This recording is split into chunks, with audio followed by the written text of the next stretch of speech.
योग वशिष्ठ का ये सूत्र कहता है, when this assemblage of body, senses, etc. acts of its own accord, there arises an idea, I am this. This is the जीव, ego, stained by the dirt of ignorance. अर्थात सूत्र कहता है, जब शरीर, इंद्रियों आदि का ये समूह अपने अनुसार कार्य करता है तो मैं ये हूँ ऐसा एक भाव पैदा होता है। यही व्यक्ति का अहंकार है, इसी को हम जीव कहते हैं। और ये जो है ये अज्ञानता की धूल से सना हुआ है। सूत्र अपने अंतिम पड़ाव की तरफ हैं। तो जो बोध अर्जित किया गया है, जो ज्ञान हमारे भीतर आया है, उसी को अनेक अनेक रूपों में कहा जा रहा है। सूत्र कह रहे हैं कि देखिए, ये बात तो समझी जा चुकी है कि ये एक ही चेतना का विस्तार है, ये एक ही चैतन्य का पूरा विस्तार है, लेकिन अस्तित्व की अपनी माया है, अस्तित्व का अपना एक ढंग है, उसकी अपनी एक लीला है, अस्तित्व अपने उस ढंग से काम करता है। तो हमको उन सारी व्यवस्थाओं को देखना पड़ेगा जो अस्तित्वगत हैं, एग्जिस्टेंशियल हैं, लेकिन उपयोगी हैं, उनकी अपनी एक उपयोगिता है। ये शरीर, इंद्रियां, ये सारा जो भी समूह है, ये जो इकट्ठा हो गया सारा एक समूह है, ये अपना एक कार्य करता है। कार्य करते हुए एक ऐसा भ्रम व्यक्ति के भीतर उतरता है जिसको सूत्र कह रहा है ये अज्ञानता की धूल में लिपटा हुआ है। कुछ दिनों के लिए व्यक्ति भूल जाता है कि ये एक अंतर संबंधित जीवन का प्रवाह है। वो ये देखने में अक्षम हो जाता है, समर्थ नहीं रह जाता और ये मानने लगता है यही मैं हूं। ये जो सेपरेशन है ये पैदा हो जाता है। अब यहां पर बात समझने की ये है कि सेपरेशन हम तो पैदा नहीं कर रहे हैं। शरीर, मन, इंद्रियों का एक समूह, ये जो अलगाव की भावना है, ये जो सेंस ऑफ सेपरेशन है, ये भी अस्तित्वगत है, एग्जिस्टेंशियल है। अस्तित्व ने ही इसको दिया है।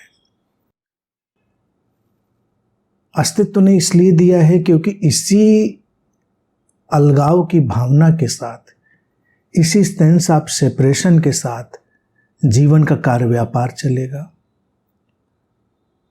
मानवीय संबंध चलेंगे, जो इंटरपर्सनल ह्यूमन रिलेशनशिप्स हैं वो चलेंगी।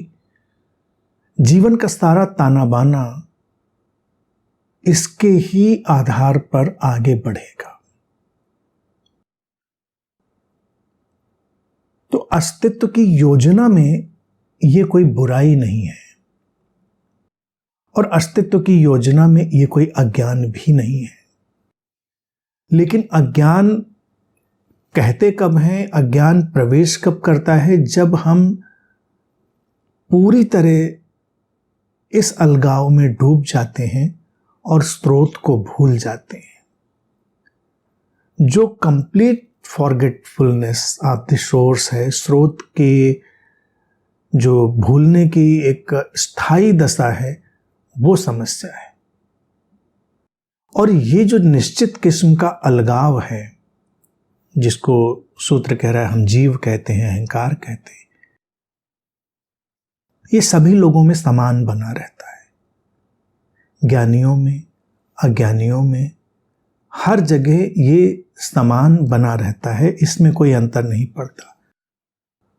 कोई बोध को उपलब्ध हो गया है, नहीं हो गया है, कोई भी स्थिति हो, ये निश्चित किस्म का अलगाव बना रहता है। तो एक संत और एक अज्ञानी या एक बोध को उपलब्ध हुए व्यक्ति अर्थात बुद्ध और एक अज्ञानी के बीच फासला क्या होता है? बुद्ध भी जानता है इस अलगाव को, लेकिन वो स्रोत से निरंतर जुड़े हुए होने को भी जानता है। वो दोनों बातों को जानता है, वो एक ही बात को नहीं जानता। हम एक ही बात को जानते हैं, एक ही बात में उलझ के रह जाना, ये समस्या है।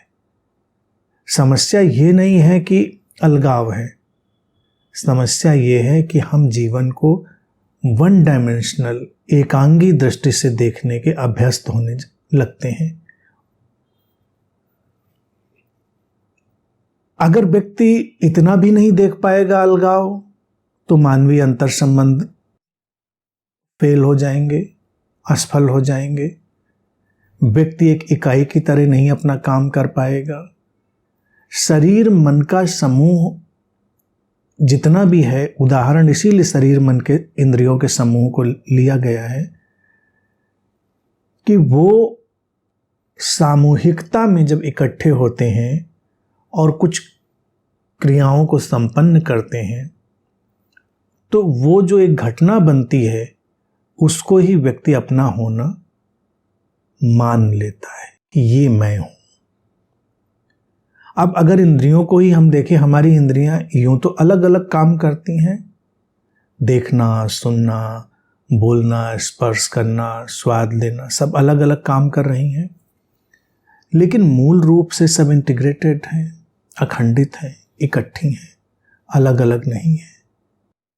तो उनका अलग अलग काम करना भी उनके काम की कुशलता के लिए अच्छा है,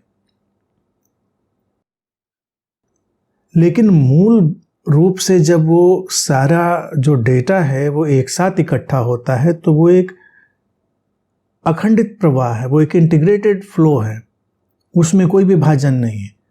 अब हम देख रहे हैं, देखते हुए देखने की इंद्री में कुछ डिस्टरबेंस हो जाए, सुनते समय सुनने की इंद्री में कुछ डिस्टरबेंस हो जाए, स्वाद में कुछ स्वाद का डिस्टरबेंस हो जाए, तो जीवन बड़ा उलझाव वाला हो जाएगा। तो इंद्रियों के उदाहरण के रूप में भी अगर हम देखें तो ये बात समझ में आती है कि अलगाव की उपयोगिता है, लेकिन शरीर के तल पर हम सारी इंद्रियों के एक साथ इकट्ठे होने को अच्छे से जानते हैं, उसमें हमें कोई समस्या नहीं है। शरीर की एक एक कोशिका को भी जब हम देखते हैं तो एक एक कोशिका भी अलग है, इकट्ठी है। तो अलग अलग भी अपना पूरा काम कर रही है, इकट्ठी भी काम कर रही है, तो उसको अलग से काम करने की कुशलता भी रहनी है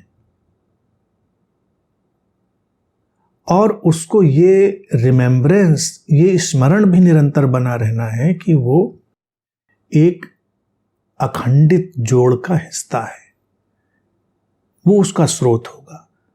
शरीर तो हमारा बिल्कुल अबाधित रूप से बिना किसी बाधा के ऐसे ही काम करता है, लेकिन हम जिस अहंकार को विकसित करते हैं वो फिर गड़बड़ करता है, क्योंकि यहाँ तक अगर इतना, यहाँ पर जितना सूत्र कह रहा है जो नेचुरल एग्जिस्टेंशियल सेपरेशन आया है, अस्तित्वगत अलगाव आया है, उतना तो नैसर्गिक है, प्राकृतिक है।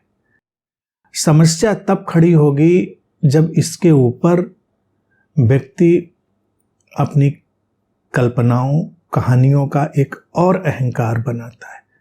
तो ये जो शुद्ध अलगाव है, ये है फंक्शनल ईगो, और इसके ऊपर जब कोई और कहानी खड़ी होगी कि मैं ये हूं, मैं वो हूं, मैं ऐसा हूं, मैं वैसा हूं, तब शुरू हो जाएगा फिक्शनल ईगो, कहानियों वाला, कथाओं वाला। इसीलिए हर व्यक्ति की अपनी कहानी, अपनी कथा, अपनी ही उसकी एक दुनिया है।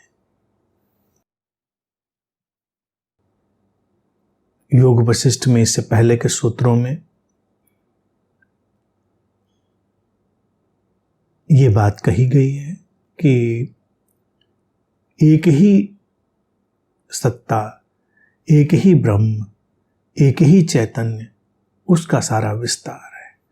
अब यहां पर इस छोटी सी बात को एक बार और समझाया जा रहा है कि सामान्य लोग क्यों अटक जाते हैं, ये सब जानते हुए भी क्यों अटक जाते हैं। क्योंकि ये बड़ा ही प्रबल है, बड़ा ही प्रभावशाली है। अलगाव का जो ढंग है ये नेचुरल हिप्नोसिस है, नैसर्गिक सम्मोहन का हिस्सा है। साधक उस नैसर्गिक सम्मोहन से बाहर हो जाता है, आम व्यक्ति उसका शिकार हो जाता है और वहीं पर वह ज्ञान की धूल में लिपट जाता है।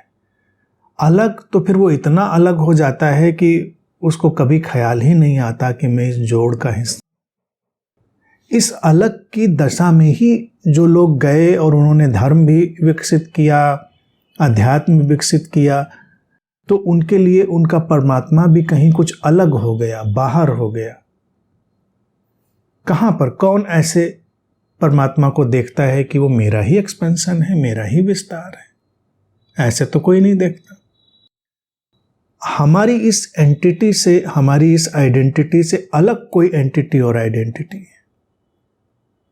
और अगर हम एक ही ब्रह्म और एक ही चैतन्य का विस्तार देखते हैं तो कौन किससे प्रार्थना करेगा, कौन किससे याचना करेगा, कौन किसके सामने झुकेगा, कौन किससे कुछ मांगेगा?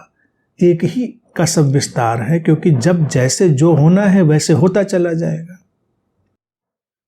जैसे शरीर की एक कोशिका वो दूसरी कोशिकाओं से या हृदय से या मस्तिष्क से कोई प्रार्थना, याचना, कोई मांग नहीं करती, वो तो हो ही रहा है।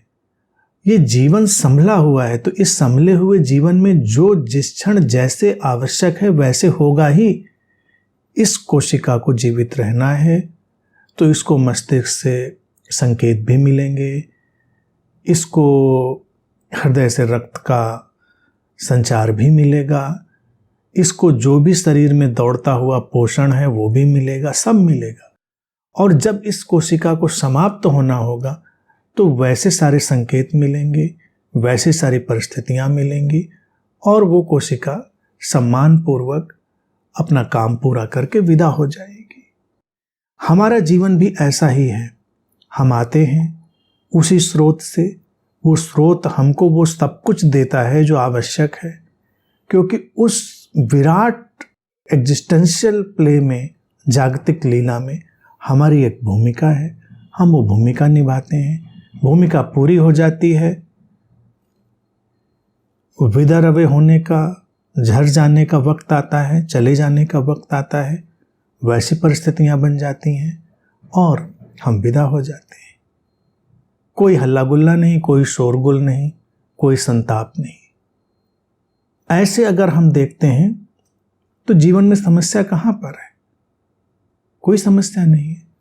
तो ये सूत्र जो है ये बस छोटा सा ट्विस्ट और हमको पूरी तरह समस्या रहित बनाने के लिए एक संकेत देता है, और अपने अलगाव से लड़ने के लिए हमको नहीं तैयार करता है। अलगाव को स्वीकार कर लेना और साथ ही स्रोत को भी अनुभव कर लेना साइमल्टेनियसली, कि उस एक स्रोत का ही विस्तार है और अलगाव की ये भावना भी उस स्रोत से ही प्रकट हुई है, जिसको हम मान रहे हैं कि ये मेरा होना है और ये उचित है, ये उचित है। यहीं से जीवन की लीला आगे बढ़ेगी। तो इसलिए ये छोटे छोटे जो इन सूत्रों में ट्विस्ट आएंगे वो बड़े ही जीवन को संवारने वाले हैं।